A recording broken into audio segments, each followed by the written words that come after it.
Good morning from Panhandle Outdoors, America's only daily outdoor TV show. Your source for fishing, hunting, and information for folks who enjoy the great outdoors. Now sit back, relax. It's Panhandle Outdoors. Good morning, folks. Welcome to Panhandle Outdoors. I'm Winston Chester. Glad you're here this morning. Got a big show lined up. Got a phone call coming in shortly to Sea Quarters Marina. But first, let's do our weather brought to us by Haney Technical Center. Corner of Baldwin, Highway 77. High today, we're looking at a 91. It's going to be warm this week, folks. 91, a low of 75. Now, the night's been a little bit cooler than normal. And the water temperature, the big water temperature, 86.5. So it did go back up, and we're expecting it to stay up all week that hot. So it's really a really good situation in getting these wahoo and all kinds of stuff coming in with that current. The river readings brought to us by Sandhill Seafood. Let's take a look at Apalachicola at Bluntstown. And folks, it's down to 5.7. And it's a good steady flow right now, not coming up or going down. Look how steady it looks right there. Now the Choctaw at Caryville is starting to drop out. It sort of bumped up a little bit with some rain over the weekend, but it's at 6.5. Be there on through the day and then start dropping off some tomorrow. So looks pretty good. Not a lot of rain forecast this week, so both rivers be sort of steady dropping. It's going to be a good week on the river. I promise you. Fish early and fish late. Okay, tide chart brought to us by by Kent Forest Lawn. We talked about this yesterday. Great tide this week. High tide at 7:15 this morning. It was coming in right now. Going to start going out, and then it'll be low this afternoon at 5:57. Outgoing tide all day long, so there'll be some. I've got some good reports on catching flounder. I know what's going on now to catch them when the tide going out is moving, so be aware of what's going on there. And also the marine forecast will be coming out of the west at about 5 to 8. Not much movement right there, so a pretty day in outdoors. So just be watching out for thunderstorms. We'll take a break and come back and talk to folks down at Sea Quarters Marina.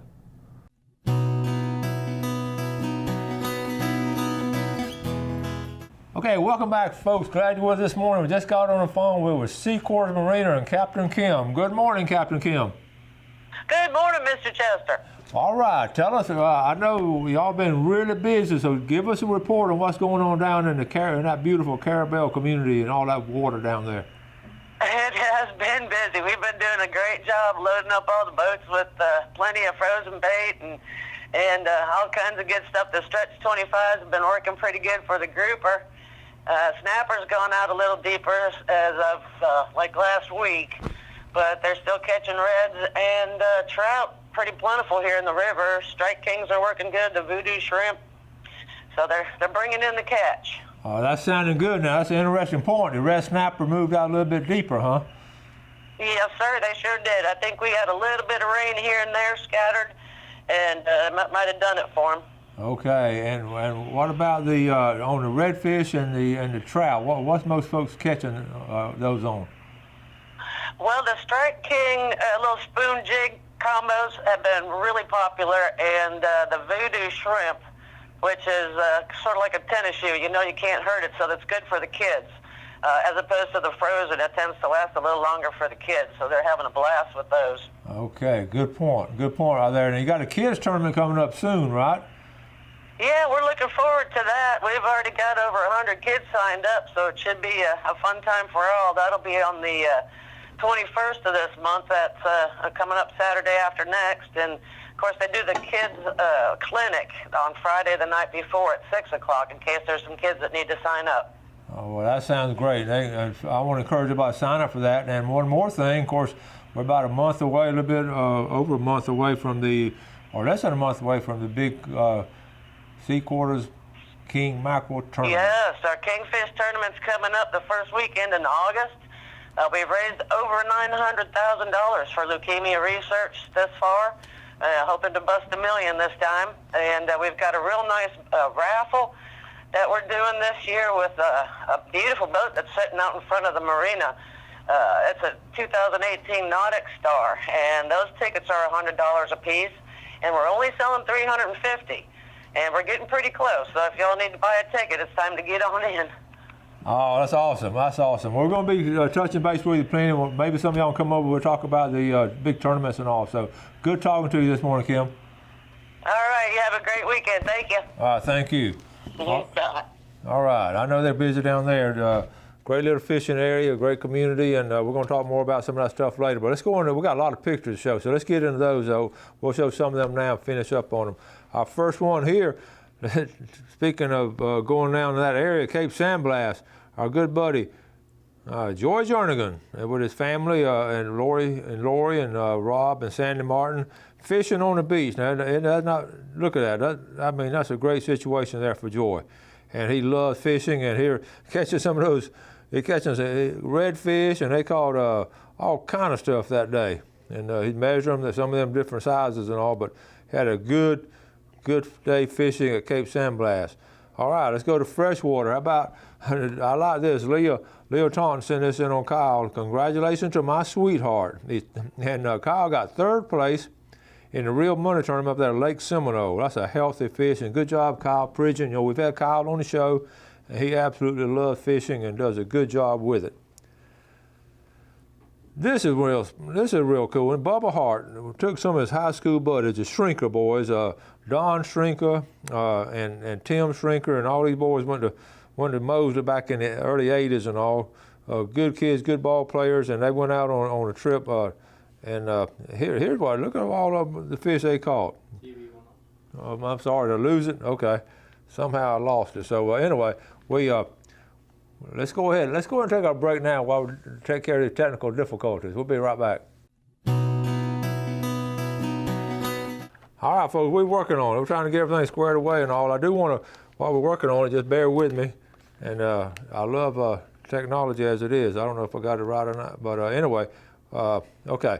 One thing I was going to mention the CCA tournament, and it is a situation where there were 15, you know, the big redfish, tag redfish. There were 15. There've been so far 15 redfish caught, and the thing about it, out of those 15, you know how many were registered? 1. So you know how many prizes have been given away? 1. So,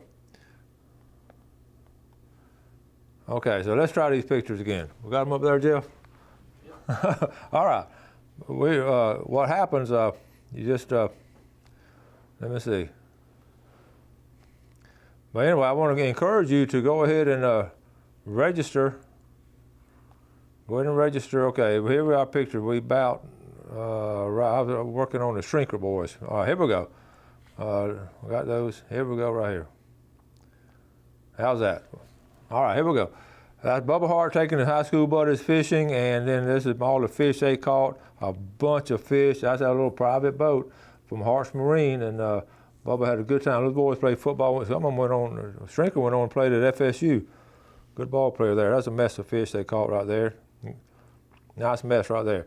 All right, how about, this is a great picture. Eddie Ramos, he watched the show, but now he's talking about catching a bonita. And you know, sometimes they don't get enough respect. Bonita are a lot of fun to catch. They're not that edible, and you might make some dip or something out of it, but they're a lot of fun, especially on light tackle. So good job, Eddie, and glad you got to enjoy that. And you get a kid catching one of those, that's a lot of fun. They're strong. I ran across this. This is fascinating. I'm gonna try to go to this, I really am. Gail and I might take a road trip. It's gonna be in Memphis, but I've never been there. It's a World Catfishing Expo. It's next March. You got plenty of time to plan, 2019, the second weekend of March. I'm gonna put it on my calendar, and I think that'll be interesting. Memphis is an interesting place, and you understand why that's a catfish capital of the world, is Memphis, Tennessee, with the Mississippi going through it. Robert Douglas sail with Blair sail with a beautiful wahoo. Look at the colors. That wahoo is just a beautiful fish. That's the fastest fish in the Gulf right there, with the exception of, of course, the sailfish and all, but that's the fastest fish without a sail. And he can, that fish can go like 40 to 50 miles an hour, and they're a lot of fun to catch. Very good eating right there. Good job, the sail family out there fishing. Elliot Melvin fishing Lake Seminole, and they, and Justin Albritton, they put a nice catch together. Elliot on the right, Justin on the left. That's 21.9 pounds. Lake Seminole on 5 fish right there. Good, healthy fish. Good job, Elliot. I just want to share this with you. This is my most commented photo in 2012. It's, sometimes Facebook will do a flashback. And I did this one called this scallops season from July 8th in 2012. And I'm going to go through the little series. Here's the picture itself. I was getting in the boat and Gail snapped that picture. It was a good morning. And here's what I put on. I said, yesterday I was 45 miles out in the Gulf and 190 feet. And I limited out on red snapper. Back then, red snapper was 4 apiece. I limited out on red snapper and grouper on that trip the day before. And then today, I was in St. Joe Bay in 2 feet of water and limited out on scallops. And that's why we call it a Panhandle paradise. So that was why that picture was so popular. Love this picture here. This is Allison Parker, her son Jackson. Jackson caught this. They were down in Carabel. And this is a nice redfish. I love those that swimsuit right there too. And Jackson, let me tell the story. I got the story yesterday, Sunday morning at church. I saw him there congratulating him on his fish and all. And his dad was telling me that Jackson had lost his pole, but he used his dad's pole. But I said, that's what little boys do. They use their dad's equipment. That's part of the show. But what happened, he caught on a gold spoon. And they were down there for the day and all, and caught and released that big, beautiful redfish and all. We got a kick out of the story, though. Big smile. All right, next picture. We got coming up now, hunter safety. That's right around the corner. It seemed like July. A lot of things happening on July 21st. But here in Bay County is a hunter safety course at the Steelfield Road shooting range from 8 to 3. And over in Escambia, we don't have an Escambia County viewers. We do have some Santa Rosa people watch it. That's going to be in Jay, in the beautiful community of Jay, and that's, that's July 11th. I think that's tomorrow. Okay, so anyway, y'all go online and check those out. All right. All right, let's take care of the picture. Also I got a little video. I don't know if I can play it or not with you. Connor Shaw sent this, and we're going to try to, we're talking about the Green Water Expedition folks and the ones that do the, he sent this right here, said, hey coach, it's Connor Shaw. This is a video. This is a video I wanted to show you. So this is just from the other day. So we're going to try to run it, Jeff. We think it'll run okay there. If we just, it's a little, it's going to take a minute to boot up. But Connor, I had him on the show before. He and Connor were doing a good job starting out this freshwater fishing. And we're going to see if we can get it going. But what they did, they caught a bunch of fish. They're taking it's guided trips in the freshwater. And let's see. All right, here we go.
Big one right there.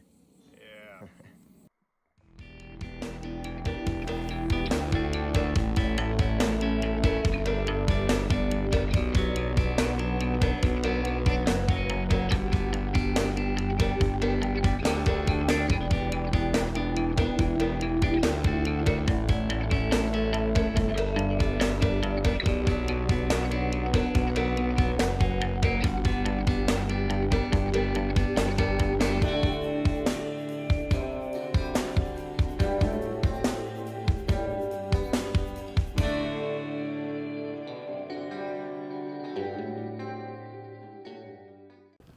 Okay, 37 fish in 4.5 hours. That's not bad right there, folks. That's Greenwater Expeditions. That's the freshwater guided tours and all. Now, so be aware of that. I did mention this right here, but here I've got I want to show this to you about. I just mentioned it earlier, but I want to go. This is the tagged redfish that we can win the GMC truck, all the boats and all. Right here, the center page. 15 tagged redfish have been caught so far this year with only one winner. This past week, fish were caught in Okaloosa County, actually 2, Charlotte County, and Bay County.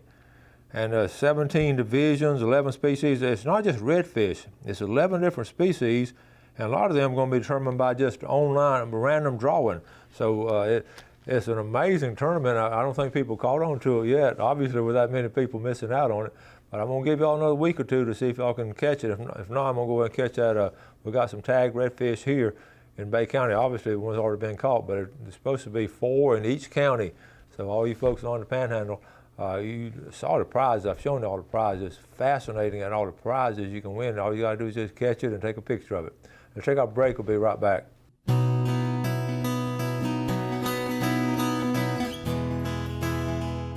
All right, welcome back. Look at our fishing game times today, brought to us by Blue Water Outriggers down in Port St. Joe, 10:20 to 12:20, right in the middle of the day, and tonight 10:50 to 12:50. That's our times. And we mentioned yesterday about that vibriosis in the water, that the bacteria and all.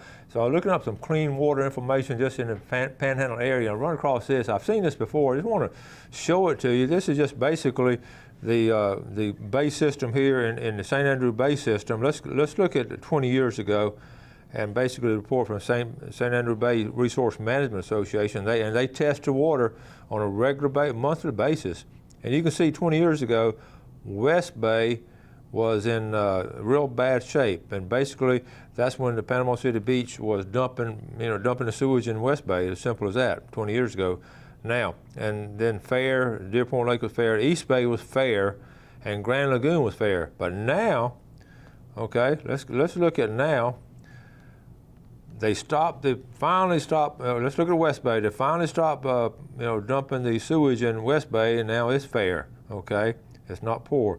But look at what's poor is Grand Lagoon, okay? And that's simply, I'll show you the reasons later, but everything else is fair to good in the St. Andrew Bay system.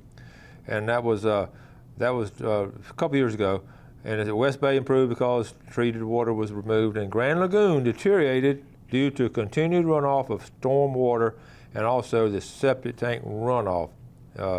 Drain fields emptied into the lagoon during heavy rain. So that's part of water quality. Just be very aware. All the bay systems have that. That's why we always say, try to get the septic tanks, try to hook up to a city system, and it bothers me that we can't get some city systems. It should be automatically now that we get them all around the waterfront, these city systems, and help get rid of our septic tank drain fields. Okay, now let's look at this real quick. We were talking about this. We're doing a flashback now. This came out of Carabel. This is a sounding lead. Okay, the old timers I remember I showed you on the picture yesterday down in the bottom machine where it shows all the fish and all. And this is how they used to find what was on the bottom. They would just throw out a sounding lead and it would sink down, and they would put octagon soap here in the bottom to pick it up. They would keep fishing. They would only fish when if they found sand, when they pulled up and found sand, they would just keep on going. But once they got to some rock or some kind of hard bottom, that's where they would start fishing. That's how the old timers did it. I was doing some research, and we had a sermon Sunday morning on Paul going across the Mediterranean, how the boat almost sank and all that. I know you know the story in the Bible and all, but I got to thinking about how those old timers actually. I just started doing some research on it. I got fascinated. You know how I'm going to talk about history. So I found this. I found this actual. This is abstract. This is some research from all kind of underwater explorations and ancient fishing gear. Now I spent an hour on this last night reading. It's fascinating. This is over in Israel, in the Mediterranean Sea, and you can see right there you have the River Jordan. And you got the Dead Sea on the bottom, the Red Sea, and then on the left is the Mediterranean. So they started doing some research on it. I got fascinated, and this is they used. In the biblical days, they used sounding weights right here for estimating water depth and sea bottom nature. This was back in, like I say, way back in biblical days. So they were using it back then. In fact, they found this drawing of an Egyptian sailor throwing out the sounding lead off the bow of the boat. Isn't that fascinating? Okay, to me it was. And then check this out. Okay, these are actual lead sounding weights that they've gotten from different areas and all. But I want you to look at the one on the far left, bottom far left. Okay, check it out. Okay, now let's go back to this one. You want me to hold it here, or you want can? Okay, look at now. This is one that I got. This one right here. Okay, all right. Look at this one right here compared to the one I just got. All right, that's almost identical. Now, isn't that fascinating? It ties back. This is one they're using in Apalachicola Bay about 7 or 8 years ago, and of course now they use all the machines and everything. But back then, go back to this picture now. Look at the bottom left. That's identical to the one. How long does that last? That's identical to the one they used back in the biblical days of this when they were catching fish was so important to them and all. I just wanted to. I got to looking into that. I got a kick out of it, and I went upstairs. But now the difference is back here they use octagon soap over here in St. Andrews Bay and the Scammy Bay and all that. The old timers would use octagon soap to put in the bottom. They believed in octagon soap. In the early days, the Israelites and all would use tallow or grease that put in the bottom and to check out the bottom. It's the same principle that's going on since mankind began and all, as far as catching fish and all. I got a kick out of that. I wanted to share that with you. You've probably never seen that on the show before, but if you want to read that abstract, you can spend a couple hours reading about it. I found all kind of hooks and all, very similar. I may show you some more hooks that are very similar to the hooks we're using today in the little lead head and all, way back then. All right, we're going to wrap it up for today. You have a good day today. Thank you all for watching Panhandle Outdoors. We'll try to bring you all kind of interesting stuff, and we appreciate the viewership, appreciate our sponsors. I always ask you to do something good today for your fellow man. You have a great day, enjoy the outdoors, and God bless. Thanks for watching America's only daily outdoor TV show, Panhandle Outdoors with Winston Chester, featuring hunting, fishing, and other activities and information to help you enjoy the great outdoors. Join us next time for Panhandle Outdoors.